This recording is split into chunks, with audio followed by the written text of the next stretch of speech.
భగవద్గీత అధ్యాయం 4 శ్లోకం 1 నుండి 5 వరకు. భగవద్గీత అధ్యాయం 4 శ్లోకం 1. శ్రీ భగవానువాచ ఇమం వివస్వతే యోగం ప్రోక్తవానహమవ్యయం వివస్వాన్ మనవే ప్రాహ మనురిక్ష్వాకవే బ్రవీత్. సారాంశం: ఈ యోగం శాశ్వతమైనది, అవినాశి. శ్రీకృష్ణుడు మొదట ఈ జ్ఞానాన్ని సూర్యదేవుడికి ఉపదేశించాడు. సూర్యదేవుడు మనువుకు బోధించాడు. మనువు ఇక్ష్వాకుకు ఈ జ్ఞానాన్ని అందించాడు. ఈ జ్ఞానం గురుశిష్య పరంపర ద్వారా కొనసాగింది. భగవద్గీత అధ్యాయం 4 శ్లోకం 2.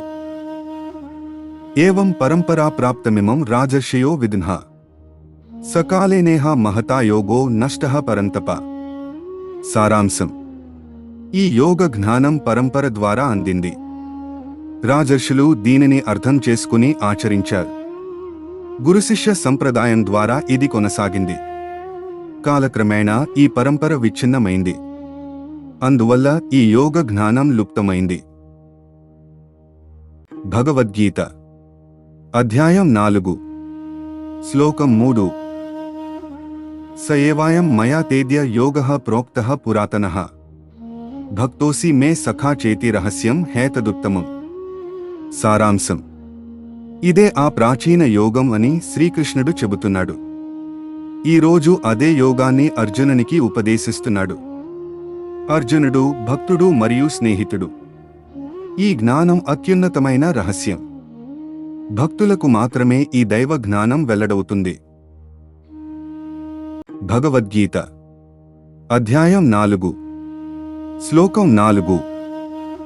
అర్జున ఉవాచ అపరం భవతో జన్మ పరం జన్మ వివస్వతః కథమేతద్విజానీయాం త్వమాదో ప్రోక్తవానితి.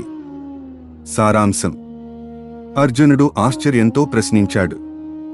మీరు ఇప్పుడు జన్మించినవారు. సూర్యదేవుడు చాలా ప్రాచీనుడు. మరి మీరు మొదట ఆయనకు ఎలా బోధించారు? ఈ సందేహాన్ని అర్జునుడు నివృత్తి చేయాలనుకున్నాడు. భగవద్గీత అధ్యాయం 4 శ్లోకం 5.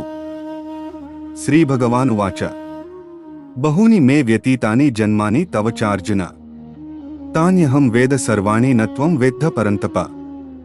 సారాంశం: కృష్ణుడు అర్జునునికి సమాధానం ఇస్తున్నాడు.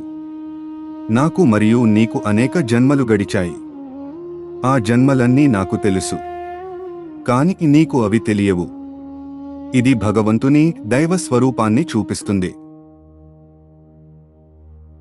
ప్రతిరోజు భగవద్గీత శ్లోకాల కోసం మా ఛానల్ని సబ్స్క్రైబ్ చేసుకోండి. ఈ శ్లోకం మీకు నచ్చినట్లయితే మిత్రులతో షేర్ చేయండి. జై శ్రీకృష్ణ.